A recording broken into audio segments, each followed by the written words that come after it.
आज का जो टॉपिक है हमारा वो है conservative nature of electrostatic field. हम लोग ये जानेंगे कि कैसे इलेक्ट्रोस्टैटिक फील्ड वो कंजर्वेटिव होता है।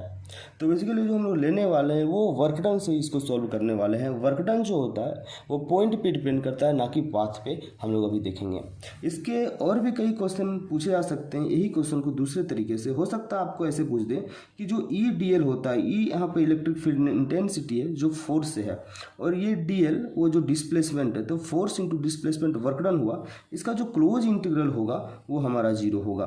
मतलब आप इनिशियल पॉइंट से आप कोई फाइनल पॉइंट तक गए, फिर फाइनल पॉइंट से फिर से वापस आए इनिशियल पॉइंट तक, तो आपका जो टोटल वर्क डन होगा जीरो होगा, और वही हम लोग का conservative nature of electrostatic field भी कहलाएगा।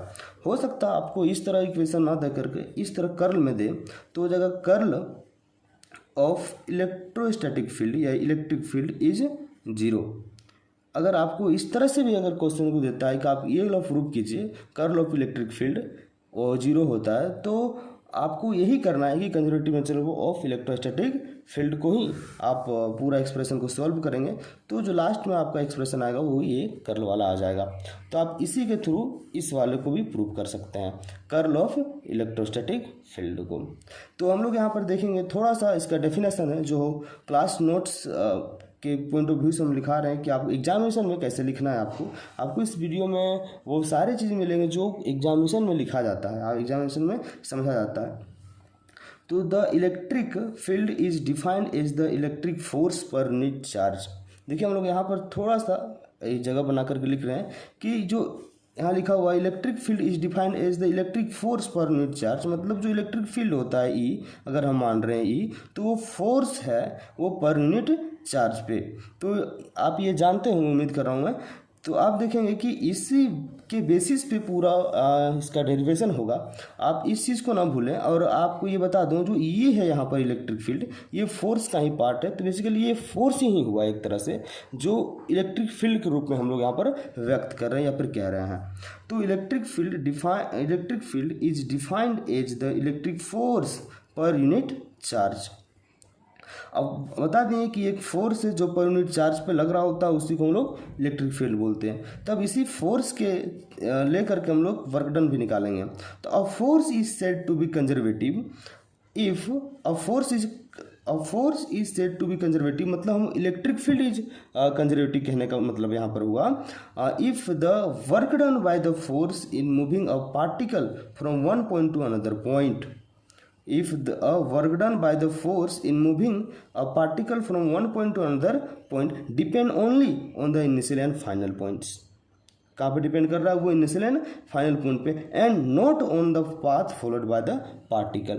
कहने का मतलब यहाँ पर हम फिर से एक छोटा सा रफ में आपको बना के समझा रहा हूँ कि ये प्लस की अगर चार्ज लिए और यहाँ पर एक पॉइंट लिए पॉइंट ए, और यहाँ पे पॉइंट लिए पॉइंट बी, और आप इसी चार्ज से पॉइंट ए की तरफ जा रहे हैं और पॉइंट बी के तरफ जा रहे हैं, और इसका डिस्टेंस मान लिया आर ए है और ये आर बी है, तो आप मर्जी चाहे ऐसे ऐसे करके जाएं ए तक, या फिर ए को ऐसे ऐसे करके जाएं, उस पर डिपेंड ही नहीं करेगा कि आप इस वाले पाथ से गए हैं या इसका नाम देता है P1 से गए हैं या फिर आप P2 से गए हैं।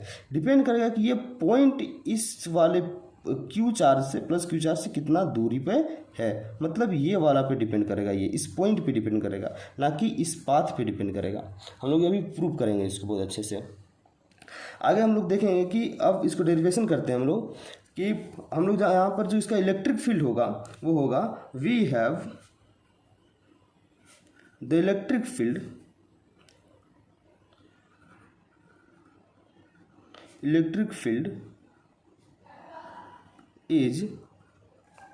इज हम लोग यहाँ पर लिखेंगे इलेक्ट्रिक फील्ड क्या होता है। उससे पहले इसके फिगर पे हम लोग समझेंगे कि इलेक्ट्रिक फील्ड आया कहाँ से और किस तरह से आया। तो अगर हम यहाँ पर आपको एक थोड़ा सा जगह बना के समझा दूँ कि ये प्लस क्यू चार्ज है, और इस वाले पॉइंट पे जो प्लस क्यू चार्ज है वहाँ से थोड़ा सा हम एक पी पॉइंट पे इसका हम लोग आर डिस्टेंस पे एक और पॉइंट लिए जहाँ इस प्लस क्यू का फील्ड को एक्सपीरियंस किया जा सकता है। मान लीजिए यहाँ पर एक कोई दूसरा पॉइंट है इसका, और इलेक्ट्रिक फील्ड का जो डायरेक्शन है वो आगे जाएगा। तो मान लीजिए यहाँ पर कोई पॉइंट P है, वो इस प्लस क्यू का चार्ज को एक्सपीरियंस कर रहा है, और ये जो डायरेक्शन जो यहाँ के बाद दिए हैं वो है मेरा इलेक्ट्रिक फील्ड का डायरेक्शन। तो यहाँ पर इलेक्ट्रिक फील्ड हो जाएगा आपका इस वाले पॉइंट के लिए Q से P के लिए, तो वो प्लस Q के वजह से, तो 1/4 पाई एप्सिलॉन नॉट Q, ये प्लस Q बाई ये डिस्टेंस का स्क्वायर मतलब आर स्क्वायर। ये बेसिकली मैग्नीट्यूड हुआ। और देखिए हम यहाँ पर वेक्टर का साइन लगाए हैं तो इसको डायरेक्शन में देना पड़ेगा। तो डायरेक्शन किधर है, तो ये आर के तरफ डायरेक्शन है, ये इधर डायरेक्शन आर के तरफ है, तो आर को कैप लगाते हैं यूनिट वेक्टर, ये डायरेक्शन को बता रहा होगा। तो अब यहाँ पर इलेक्ट्रिक फील्ड का ये पूरी इक्वेशन हो गया। अब इक्वेशन 1 इसको हम लोग पुट कर देते हैं।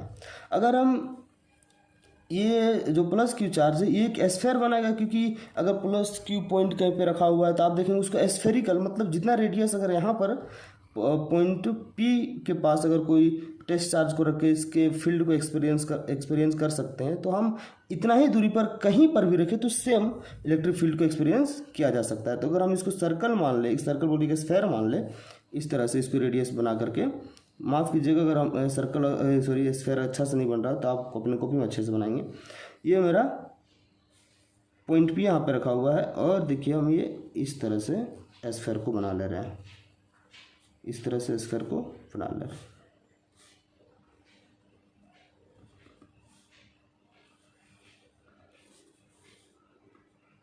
अब हम थोड़ा सा रफ करके ये पूरा आपको हम बना देते हैं इसमें, इस तरह से जो बना रहा है। फिर इसके लिए ऐसे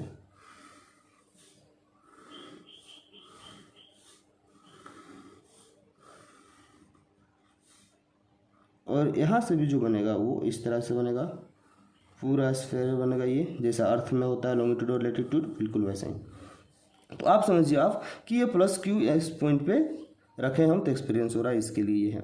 अब हम इस डिस्प्लेसमेंट के लिए मान लीजिए यहाँ थोड़ा सा एक इन्फिनिटेसिमल डिस्टेंस के लिए हम इलेक्ट्रिक फील्ड निकालें, तो मान लीजिए इसका लेंथ जो है वो DL है, क्या है DL। तो अगर DL के लिए निकालें हम, DL एक वेक्टर क्वांटिटी लेंगे क्योंकि डिस्प्लेसमेंट वेक्टर है ये, तो यहाँ से अगर हम DL के लिए ले तो वो किस डायरेक्शन में होगा, तो ये R के ही डायरेक्शन में होगा, वो एकदम छोटा सा पार्ट होगा, ये R है तो ये छोटा सा एकदम DR होगा। मैंने इस पॉइंट को DR रखा है, तो ये हो जाएगा DR किस डायरेक्शन में, तो R के ही डायरेक्शन में, ये वाला पॉइंट हो जाएगा। अगर आप इसको, ये स्फेयर ही है और स्फेरिकल पोलर कोऑर्डिनेट्स इसको सॉल्व करेंगे तो बाकी और भी आएगा, R आएगा, फिर थीटा आएगा, फिर फाई आएगा। आप जानते हैं कि स्फेरिकल पोलर कोऑर्डिनेट को अगर सॉल्व करते हैं तो इसमें 3 कोऑर्डिनेट होते हैं, वो तीनों क्या होते हैं, एक होता है R, एक होता है थीटा और एक होता है फाई। जो R होता है ये जो डिस्प्लेसमेंट वेक्टर होता है, थीटा जो होता है वो पोलर एंगल होता है और फाई एजिमुथल एंगल होता है। तो हम इसको भी डिस्कस नहीं करेंगे क्योंकि वीडियो बहुत बड़ा हो जाएगा और आपको ये भी ज़रूरत नहीं है। अगर इसको बहुत अच्छे से आपको करना है तो मैं एक डिस्क्रिप्शन में एक वीडियो लिंक दे दूंगा और इसमें वो पूरा सॉल्व करके दिखा दूंगा कि ये R थीटा फाई को कैसे DL के रूप में व्यक्त कर रहे होते हैं। तो इक्वेशन 2 हो गया मेरा। अब now we calculate the work done. Now we calculate या we have work done is जो होगा EDL। E मैंने बताया फोर्स ही है एक तरह से, यहाँ से मैंने दिखाया था कि E जो है वो फोर्स पर यूनिट, सॉरी यहाँ पर दिखाया था फोर्स पर यूनिट चार्ज ही होता है E। तो उसके लेकर के फिर हम लोग ये E जो है वो क्या है, एक फोर्स ही है और ये एक DL जो डिस्प्लेसमेंट वेक्टर, तो फोर्स इनटू डिस्प्लेसमेंट वो क्या देता है, वर्क डन देता है हमारा। तो ये वर्क डन हो जाएगा। E का जो वैल्यू है इक्वेशन 1 से पुट करेंगे तो यहाँ पर 1/4 pi epsilon naught Q by R square, ये R कैफ डॉट है, यहाँ पर डॉट है तो DL के लिए हो जाएगा आपका DR का कैफ। ये जब हम इसको सॉल्व करेंगे थोड़ा सा और, तो 1/4 pi epsilon naught Q by R square, और ये R दोनों मल्टीप्लाई होगा, R, तो ये होता है 1। आप जानते हैं इसको बहुत अच्छे से, क्या हो जाएगा सिर्फ DR, ये इक्वेशन 3 हो जाएगा हमारा। ये जो आया हमारा EDL। अब हम लोग कैलकुलेट करेंगे कि कैसे ये, अब ये और यहाँ से अगर इस वाले तक जाते हैं तो कैसे ये डिपेंड करता है सिर्फ पाथ पे, ना कि सॉरी ये कैसे डिपेंड करता है पॉइंट पे, ना कि कोई पाथ पे। अब हम लोग देखेंगे कि ये प्लस क्यू चार्ज है वो एक पॉइंट A और पॉइंट B लिया हमने, और देखेंगे पॉइंट A पर इस चार्ज का फील्ड को एक्सपीरियंस किया जा रहा है और पॉइंट B पे किया जा रहा है। जो पॉइंट Q से A तक का डिस्टेंस है वो RA है और पॉइंट ये Q से मतलब ये प्लस R से B तक का डिस्टेंस है वो है RB। हम लोग ये देखेंगे इसमें कि कैसे ये पाथ पे ना डिपेंड करके कि A से B हमको किस तरह से जाना है, आप इधर से जाना है या फिर ऐसे से घूम के जाना है या आप शॉर्ट में चले जाएं, उस पर डिपेंड ही नहीं करेगा। डिपेंड करेगा कि इस प्लस Q से पॉइंट A और पॉइंट B कितना दूरी पर है, मतलब इस वाले लेंथ पे डिपेंड करेगा, ना कि इस हम पाथ किधर से जा रहे हैं वो। चलिए देखते हैं। तो अभी जो हम लोग पास है इक्वेशन, जो इक्वेशन 3 फ्रॉम इक्वेशन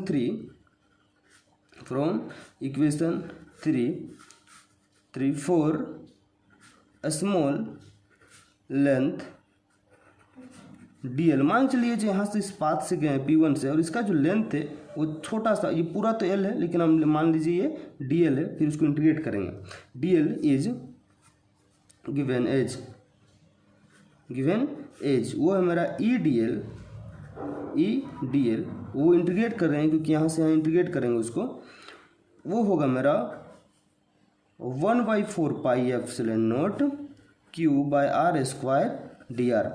अब बताइए कि यहाँ पर लिमिट क्या दें, लिमिट हम कहाँ जा रहे हैं A से B, तो यहाँ लिमिट हो जाएगा A से B। यहाँ पर भी A से B ही होगा, लेकिन हम ये dr के रेस्पेक्ट में कर रहे हैं तो dr का ही ये वैल्यू को रखना पड़ेगा, तो यहाँ हो जाएगा RA और RB। तो अब इसको इंटीग्रेट करेंगे हम लोग तो पाएंगे ये तो Q 1/4 पाई एप्सिलॉन नॉट सारा बाहर हो जाएगा, 4 पाई एप्सिलॉन नॉट सारा बाहर हो गया, यहाँ RA/RB बचा हुआ है, ये 1/r का स्क्वायर, ये dr। इसको थोड़ा इंटीग्रेट करेंगे हम लोग तो हम लोग को मिलेगा Q/4 पाई एप्सिलॉन नॉट, उसके बाद इसको इंटीग्रेट करेंगे तो आएगा हमारा -1/r और RA से RB। अब इसको पुट करेंगे लिमिट को तो Q/4 पाई एप्सिलॉन नॉट ये हो जाएगा माइनस को अगर हम बाहर निकाल दें यहाँ पर तो कुछ नहीं, इसको रहने दीजिए, माइनस को हम यहाँ बाहर निकाल दिए, यहाँ पे आ गया। अब होगा सिर्फ 1/RB माइनस 1/RA। अब ये इसको फिर से हम माइनस को अंदर ले जा रहे हैं तो आप देखेंगे कि ये माइनस, तो ये तो प्लस बन चुका था, यहाँ काट दिया मैंने, ये प्लस बन चुका था क्योंकि ये माइनस बाहर ले लिए थे, ये जाएगा तो इसको माइनस कर देगा और ये वाला जो माइनस को प्लस कर देगा, तो Q/4 पाई एप्सिलॉन नॉट और ये 1/r बाहर आ जाएगा, मतलब आगे आ जाएगा ये प्लस होकर के और ये माइनस होकर के फिर पीछे चला जाएगा RB।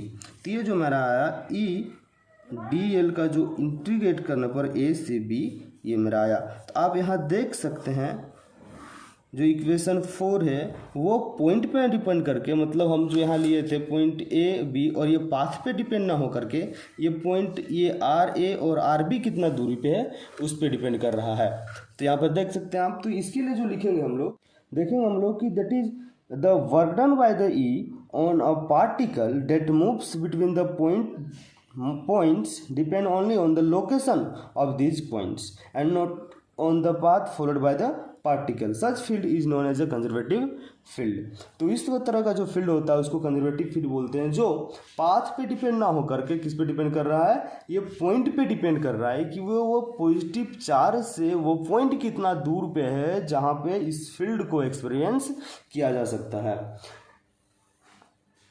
हम लोग अभी जानें कि close integral of electric field क्या होता है। उसी तरह जैसे हम लोग पीछे जो इक्वेशन सॉल्व किए हैं कि वो पाथ पे डिपेंड नहीं करता, वो डिपेंड करता है पॉइंट पे कि Q से ये पॉइंट और Q से B पॉइंट कितना दूर है। ये जो RB है ये इसका डिस्प्लेसमेंट वेक्टर है।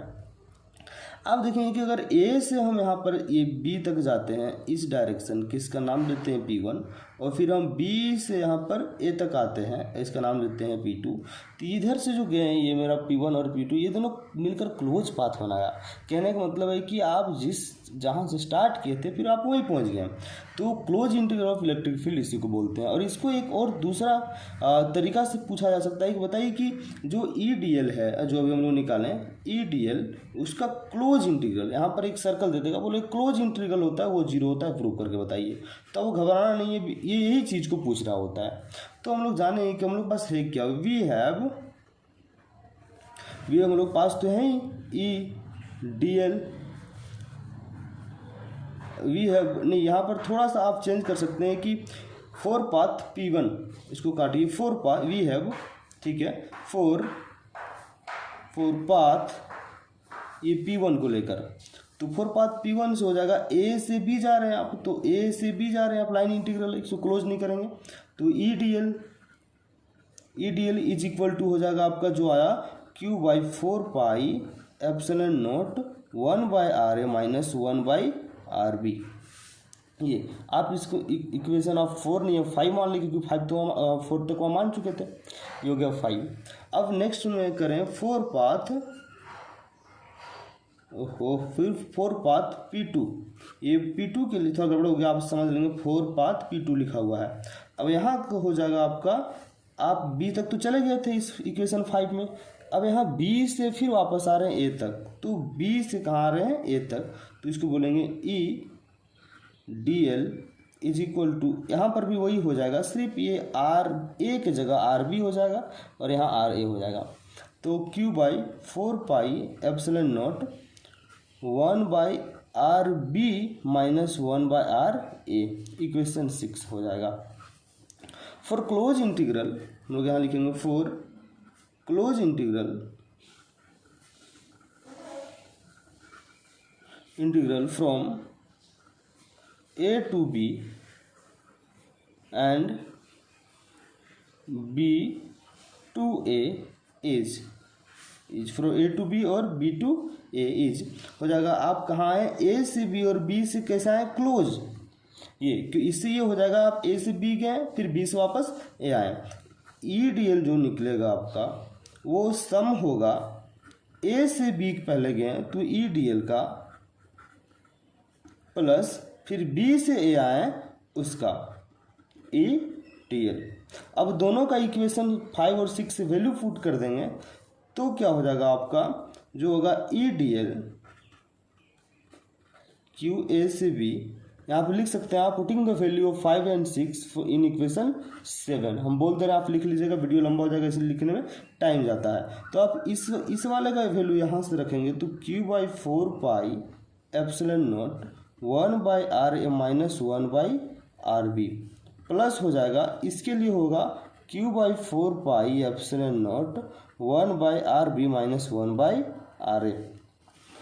अब आप क्या करेंगे, ये Q/4πε0 को बाहर निकाल लीजिए, Q/4πε0 को बाहर निकालने के बाद जो यहाँ बचेगा 1/RA माइनस 1/RB और यहाँ पर बचेगा प्लस 1/RB, ये B है, B माइनस 1/RA। अब देखेंगे RA से RA कट जाएगा क्योंकि ये प्लस में ये माइनस में, ये माइनस में ये प्लस में कट जाएगा, ये 0 और 0 से मल्टीप्लाई होगा तो 0 आएगा। देखेंगे आप EDL जो है मेरा उसका क्लोज इंटीग्रल वो 0 आया, इसका ये मतलब हुआ कि कंजर्वेटिव है। आप यहाँ पे लिख सकते हैं this means this is a conservative field, because हम लोग कर्ल ऑफ इलेक्ट्रिक फील्ड के बारे में जिक्र कर लेते हैं। आपको बताया था स्टार्टिंग में ही, जो कर्ल होता है वो डेल क्रॉस, ये डेल ऑपरेटर क्रॉस ई का होता है, वो क्या होना चाहिए 0। आपको इस वाले को इस तरह से भी एक्सप्रेशन के रूप में पूछ सकता है। तो उसमें होता क्या है कि अगर बहुत सारा लाइन इंटीग्रल मतलब ये इलेक्ट्रिक फील्ड लाइंस अगर जा रहा है तो एक क्लोज पाथ के अंदर इस वाले से कितना इलेक्ट्रिक फील्ड लाइंस जा रहा है। तो मान लीजिए इस क्लोज पाथ का नाम C है और इसको आप कर्ल के फॉर्म में लिखे, तो जो कर्ल होता है बेसिकली वो उसका बेसिक फॉर्मूला जो होता है कि इस वाले क्लोज पाथ का जो क्लोज पाथ में कितना इलेक्ट्रिक फील्ड लाइंस जा रहा है। ये क्लोज पाथ को इंटीग्रल करने का ये मतलब हुआ कि ये पूरा पाथ में, ये पूरा जो सर्कल है इसमें कितना इलेक्ट्रिक फील्ड लाइंस जा रहा है। अब इस सर्कल का कितना एरिया है उस एरिया से भागा देंगे हम लोग, डिवाइड करेंगे तो ये हो जाएगा कि पर यूनिट एरिया कितना पे इलेक्ट्रिक फील्ड लाइन जा रहा है, उसी को हम लोग कर्ल बोलते हैं। तो आपको मालूम है ई वाला का तो क्या होता है 0/dA, तो पूरा क्या बना 0, पूरा क्या बना 0। तो आप देखेंगे कि यहाँ पर डेल क्रॉस ई जो है वो क्या बना 0। बस प्रूफ हो गया आपका। यहाँ तक जब लिख देंगे आपको एग्जाम में फुल मार्क्स आएगा। Thank you.